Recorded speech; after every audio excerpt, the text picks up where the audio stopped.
ಕುಮಟಾ ತಾಲೂಕಿನ ಗೋಕರ್ಣದಲ್ಲಿ ಮಹಿಳಾ ಪೊಲೀಸ್ ಸಿಬ್ಬಂದಿಗೆ ಬೈದ ಹವಾಲ್ದಾರ್ ಮೇಲೆ ಪಿಎಸ್ಐ ಗರಂ ಘಟನೆಗೆ ಸಂಬಂಧಿಸಿದಂತೆ ಕಾರವಾರದಲ್ಲಿ ಭಟ್ಕಳ ಡಿವೈಎಸ್ಪಿಗೆ ತನಿಖೆಗೆ ಆದೇಶ ಮಾಡಿದ ಜಿಲ್ಲಾ ಪೊಲೀಸ್ ವರಿಷ್ಠಾಧಿಕಾರಿ. ಕುಮಟಾ ತಾಲೂಕಿನ ಗೋಕರ್ಣದ ಶ್ರೀ ಮಹಾಬಲೇಶ್ವರ ದೇವಾಲಯದಲ್ಲಿ ಮಹಿಳಾ ಪೊಲೀಸ್ ಸಿಬ್ಬಂದಿಯೊಬ್ಬರಿಗೆ ಹವಾಲ್ದಾರ್ ಬೈದಿರುವ ಕುರಿತಂತೆ ಪಿಎಸ್ಐ ಗರಂ ಆಗಿದ್ದು, ಈ ಬಗ್ಗೆ ಸಾಮಾಜಿಕ ಜಾಲತಾಣದಲ್ಲಿ ವಿಷಯ ಹರಡಿರುವ ಕುರಿತಂತೆ ಭಟ್ಕಳ ಡಿವೈಎಸ್ಪಿ ಅವರಿಗೆ ಜಿಲ್ಲಾ ಪೊಲೀಸ್ ವರಿಷ್ಠಾಧಿಕಾರಿ ನಾರಾಯಣ್ ಎಂ ಅವರು ಈ ಬಗ್ಗೆ ತನಿಖೆಗೆ ಆದೇಶವನ್ನು ನೀಡಿದ್ದಾರೆ.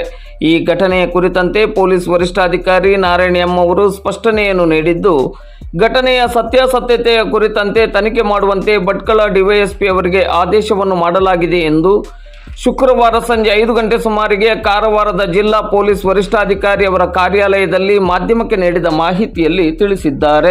ಉತ್ತರ ಕನ್ನಡ ಜಿಲ್ಲೆಯ ಗೋಕರ್ಣ ಮಹಾಬಲೇಶ್ವರ ಟೆಂಪಲ್ ಅಲ್ಲಿ ದಿನಾಂಕ 26ನೇ ತಾರೀಕು ಶಿವರಾತ್ರಿ ದಿನದಂದು ಸುಮಾರು 50,000ಗಿಂತ ಹೆಚ್ಚಿನ ಭಕ್ತಾದಿಗಳು ಬಂದಿದ್ರು. ಆ ದಿನ ಮಹಾಬಲೇಶ್ವರ ಟೆಂಪಲ್ನ ಮುಂಭಾಗದಲ್ಲಿ ಮತ್ತೆ ಹಿಂಭಾಗದಲ್ಲಿ ಸಾರ್ವಜನಿಕರಿಗೆ ಮತ್ತೆ ಸ್ಥಳೀಯರಿಗೆ ಒಂದು ಅವಕಾಶ ಮಾಡಿಕೊಡ್ಲಾಗಿತ್ತು. ಎಲ್ಲ ಸುಸೂತ್ರವಾಗಿ ನಡೀತಾ ಇತ್ತು. ಅಲ್ಲಿ ಟೆಂಪಲಲ್ಲಿ ಒಳಗಡೆಯವರು ಖಾಲಿ ಆದರೆ ಮಾತ್ರ ಬೇರೆಯವ್ರನ್ನ ಬಿಡೋದಕ್ಕೆ ಅವಕಾಶ ಆಗುತ್ತೆ. ಈ ಥರ ಒಳ್ಳೆ ಬಂದೋಬಸ್ತ್ ಏರ್ಪಾಟ್ ಮಾಡಿ ಯಾವುದೇ ಇನ್ಸಿಡೆಂಟು ನಡೆದಿರಲಿಲ್ಲ. ಬಟ್ ಇಲ್ಲಿ ಮುಖ್ಯ ಭಾಗದಲ್ಲಿ ಸ್ಥಳೀಯರು ಇರುವಂಥ ಭಾಗದ ಗೇಟಲ್ಲಿ ಸಿಕ್ಕಾಪಟ್ಟೆ ನೂಕು ನುಗ್ಗಲು ಆಗ್ತಾ ಇರುವಾಗ ಒಬ್ಬ ಲೇಡಿ ಕಾನ್ಸ್ಟೇಬಲ್ ಅವನ್ನೆಲ್ಲನೂ ಪರಿಸ್ಥಿತಿ ಹಠ ತಗೊಂಡು ನಿಲ್ಲಿಸಿದ್ದಾರೆ.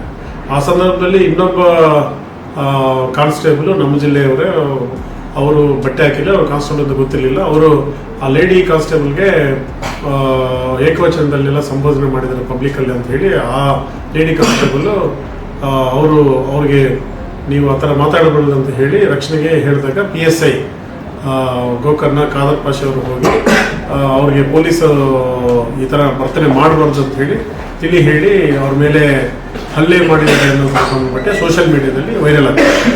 ಈ ವಿಷಯದ ಬಗ್ಗೆ ಈಗಾಗಲೇ ನಾನು DSP ಭಟ್ಕಳ ಅವರ ಕಡೆಯಿಂದ ವಿಚಾರಣೆಗೆ ನಾನು ಆದೇಶ ಮಾಡಿದ್ದೇನೆ. ವಿಚಾರಣೆ ನಡೆಯುತ್ತೆ.